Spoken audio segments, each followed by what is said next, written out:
रोजाना advocate Anjali Awasthi serial देखने के लिए आप हमारे चैनल सर्वे एक्सप्लेन को सब्सक्राइब कर लें। अगर अच्छा लगे तो लाइक शेयर जरूर कर दें। जैसे कि कल आपने देखा, आरती अंजलि अवस्थी बनकर व्हील चेयर पर बैठकर हॉस्पिटल में पहुंच जाती है और उस नर्स से सब कुछ पूछ लेती है। हम देखते हैं कि नर्स सब कुछ बताकर कहती है कि मुझे इतना ही पता था, बाकी कुछ बातें तुम्हें अपने पापा से पूछनी चाहिए। नर्स ये कहकर जाने लगती है। तभी आरती पीछे से आवाज लगाती है और नर्स को कहती है कि रुकिए। नर्स जब पीछे मुड़ती है, कुछ ऐसा देखती है कि वो दंग रह जाती है। वो देखती है कि अंजलि अवस्थी व्हील चेयर से खड़ी होकर नर्स की तरफ देखती है, लेकिन नर्स कहती है कि तुम ऐसे कैसे खड़ी हो सकती हो, तो चल फिर भी नहीं सकती। नर्स कहती है कि मुझे तुम बताओ ये सब कैसे हुआ। तभी आरती कहती है कि मैं अंजलि अवस्थी नहीं बल्कि आरती सिंह राजपूत हूँ। आरती नर्स को बताती है कि मैं एडवोकेट अंजलि अवस्थी की बेटी हूँ। नर्स कहती है कि ये सब तुमने करके मुझसे धोखा किया है। अगर आरती नर्स से कहती है कि हाँ मैंने धोखा तो किया है, मगर ये सब कुछ जानकर मुझे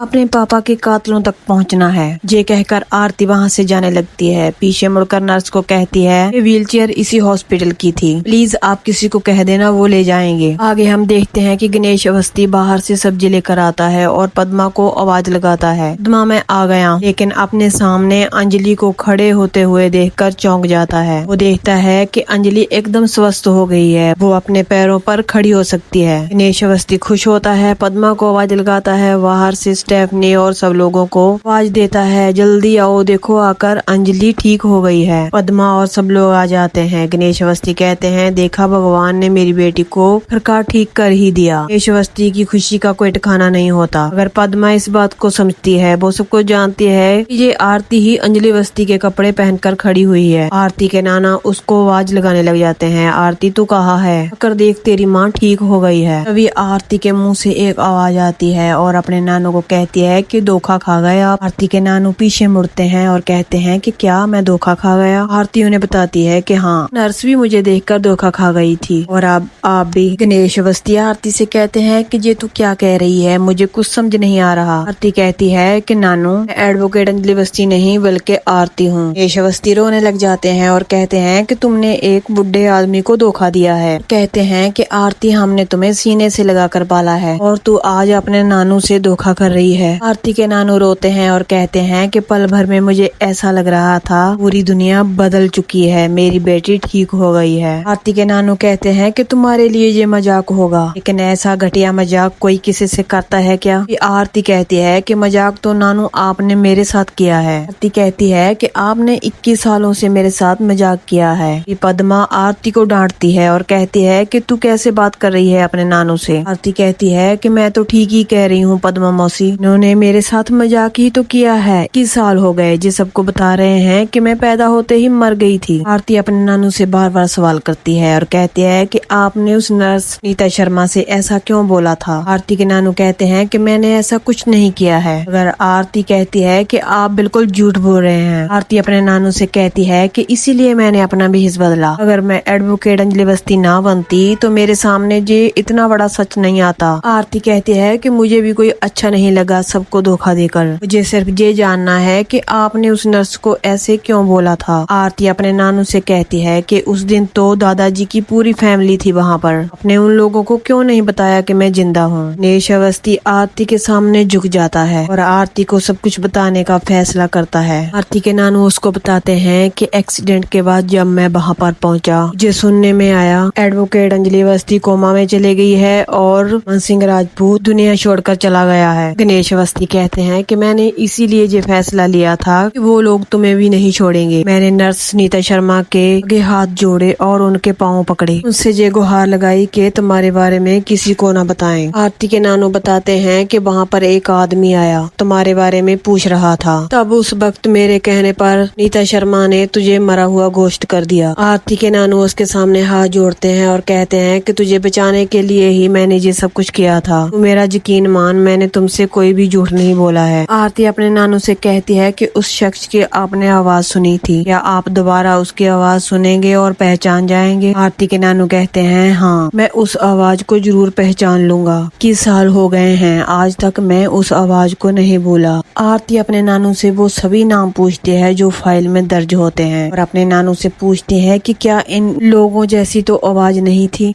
आरती के नानू उसे बताते हैं वो आवाज एक बंदे की थी। तभी आरती कहती है कि मैं उन लोगों को ढूंढ कर रहूंगी। हम देखते हैं कि तभी आरती के फोन पर एक फोन आता है। पद्मा फोन देखती है और कहती है कि ये फोन वेद का है, लेकिन आरती फोन उठाने से मना करती है। पद्मा उसे डांटती है और कहती है कि तू वेद का फोन उठा। आरती फोन उठाती है। वेद उसे बताता है कि आज मेरी सुहागरात है, लेकिन मैं मनाऊंगा नहीं। वेद कहता है क्योंकि मैं तुमसे प्यार करता हूँ आरती, किसी और लड़की की तरफ तो मैं देख भी नहीं सकता। वेद कहता है कि तुम जिंदगी में पहली लड़की हो जिससे मैंने प्यार किया है। आरती वेद को कहती है कि तुम किसी और के पति हो, मुझसे प्यार की बातें मत करो। आप सिर्फ अपनी पत्नी से प्यार कीजिए और उससे ही सुहागरात मनाइए। आरती वेद को अपनी कसम देती है और वेद कहता है कि तुम किसी की भी कसम दे दो, लेकिन मैं कली की तरफ देखूंगा भी नहीं। ये कहकर वेद फोन कट कर देता है। कली वेद के पास आती है और कहती है मेरा क्या कसूर है वेद बाबू। वेद कहता है कि तुम्हारा ये कसूर है कि तुम आरती नहीं हो। वेद कली से कहता है ना तो मैं तुम्हें मार सकता हूँ और ना ही बर्दाश्त कर सकता हूँ, क्योंकि मैं सिर्फ आरती से प्यार करता हूँ। वेद अपनी माँ के पास जाता है और कहता है कि माँ मैं ये सब कुछ ठीक कर रहा हूँ ना, जिस लड़की से प्यार करता हूँ सिर्फ उसी से ही शादी करूंगा। तभी कली वेद के पैर पकड़ लेती है और जोर जोर से रोने लग जाती है। कहती है कि इस कमरे में मुझे अकेला छोड़कर मत जाइए। लेकिन वेद कली से कहता है कि इस कमरे में मैं और नहीं रुक सकता। वेद वहाँ से कली को छोड़कर चला जाता है। फिर कली फोन उठाती है और आरती को लगा लेती है और आरती से बताती है कि वेद बाबू आज के दिन मुझे छोड़कर चले गए। कली कहती है कि इससे बड़ी अपमान की बात और क्या होगी, पहली रात ही मुझे वो छोड़कर चले गए। कली कहती है इससे अच्छा तो था मैं किसी कोठे पर मुजरा कर रही होती। आरती को ये सुनकर बहुत गुस्सा आता है और कहती है वो अपना बकवास बंद कर, को कुछ समय दो, लौट कर तुम्हारे पास जरूर आएगा। कली कहती है नहीं आरती दीदी ऐसा कभी नहीं होगा, क्योंकि वेद बाबू सिर्फ आपसे प्यार करते हैं, वो आपसे पागलों की तरह प्यार करते हैं आरती दीदी। और आरती कहती है कि वेद को एक ना एक दिन तुम्हारे पास लौटकर जरूर आना होगा। तो दोस्तों यहीं पर इस एपिसोड का एंड हो जाता है। आपको क्या लगता है कि वेद की शादी आरती से हो पाएगी? आरती उन जालमों का खात्मा कर पाएगी? अंजलि फिर से ठीक होकर अपने हक के लिए लड़ पाएगी? आप हमें कमेंट बॉक्स में मैसेज कर जरूर बताएं। इस खूबसूरत एपिसोड की जानकारी लेने के लिए आप हमारे चैनल पर बने रहें। कल हम एक नई स्टोरी लेकर हाजिर होंगे, तो कल मिलते हैं।